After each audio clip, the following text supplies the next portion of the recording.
Medical science में ना कुछ चीजें अपने आप में कोई बीमारी नहीं होती, बल्कि वो किसी बड़ी समस्या की तरफ इशारा करने वाले सुराग होते हैं।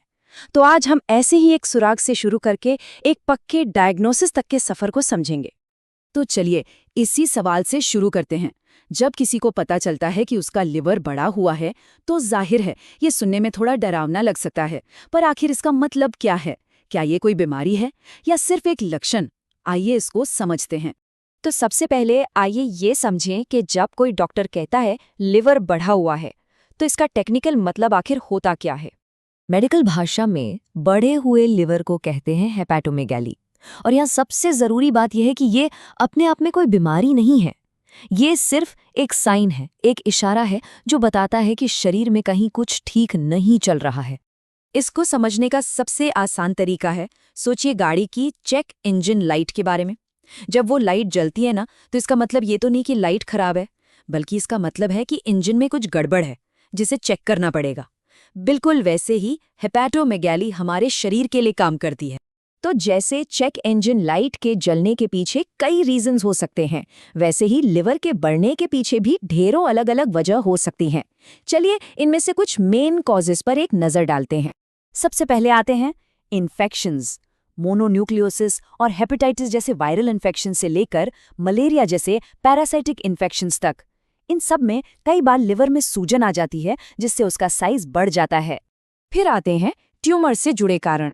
इसमें शरीर के दूसरे हिस्सों से लिवर में फैला हुआ कैंसर, जिसे मेटास्टैटिक ट्यूमर कहते हैं, या फिर लिवर का अपना कैंसर भी हो सकता है। और इतना ही नहीं, ल्यूकीमिया और लिम्फोमा जैसे ब्लड कैंसर्स की वजह से भी लिवर का साइज बढ़ सकता है।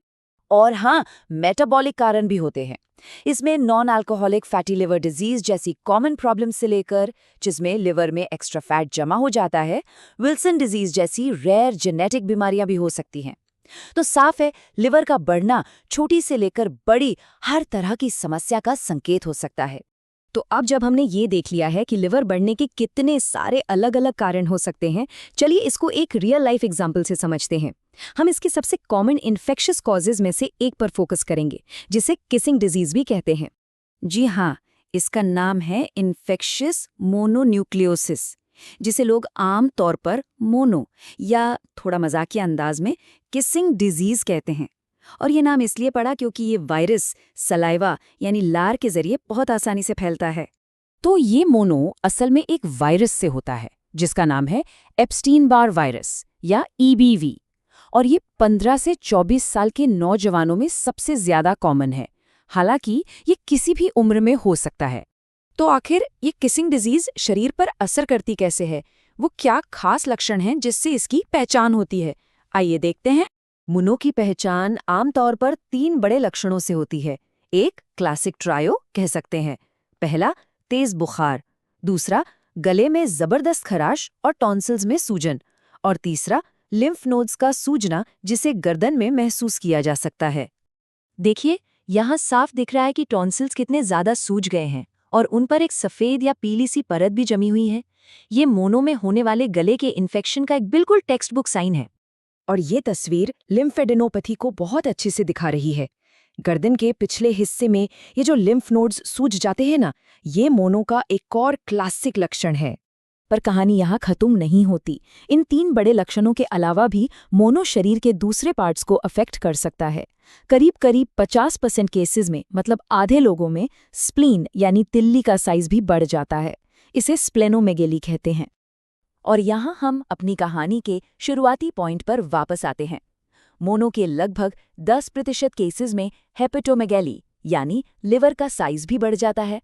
तो देखा, हमारा शुरुआती क्लू बढ़ा हुआ लिवर इस पूरी पजल का एक कितना जरूरी हिस्सा हो सकता है।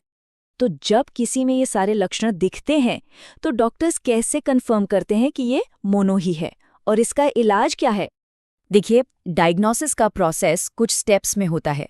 सबसे पहले डॉक्टर फिजिकल चेकअप करते हैं और पूरी हिस्ट्री लेते हैं। उसके बाद एक ब्लड टेस्ट होता है, जिसमें खास तरह के वाइट ब्लड सेल्स, जिनको एटिपिकल लिम्फोसाइट्स कहते हैं, उनको ढूंढा जाता है। और फाइनली मोनोस्पॉट टेस्ट से इसकी पुष्टि यानी कंफर्मेशन हो जाती है। और इलाज की बात करें तो चूंकि मोनो एक वायरस से होता है, एंटीबायोटिक्स इस पर बेअसर हैं। इसलिए इसका ट्रीटमेंट ज्यादातर सपोर्टिव होता है। इसका मतलब है शरीर को खुद इससे लड़ने में मदद करना, जैसे खूब आराम करना, ढेर सारा पानी पीना और बुखार या दर्द जैसे सिम्टम्स को कंट्रोल में रखना। तो देखिए, हमने कहाँ से शुरू किया था? एक कॉमन साइन, बढ़े हुए लिवर से। फिर हमने उसके कई पॉसिबल कारण देखे और फिर एक स्पेसिफिक डायग्नोसिस, इन्फेक्शियस मोनोन्यूक्लियोसिस को गहराई से समझा। और ये बात इस पूरी चर्चा के निचोड़ को बड़े खूबसूरत तरीके से सामने रखती है कि एक मेडिकल साइन बस कहानी की शुरुआत है, अंत नहीं। असली काम तो उसके पीछे छुपे क्यों को ढूंढना है, उसके असली कारण को समझना है। और ये हमें सोचने पर मजबूर करता है ना, कि हमारे शरीर में दिखने वाले और कौन से आम से संकेत हैं, जैसे लगातार थकान या हल्का फुल्का दर्द, जो शायद किसी गहरी अनसुनी कहानी की तरफ इशारा कर रहे हों।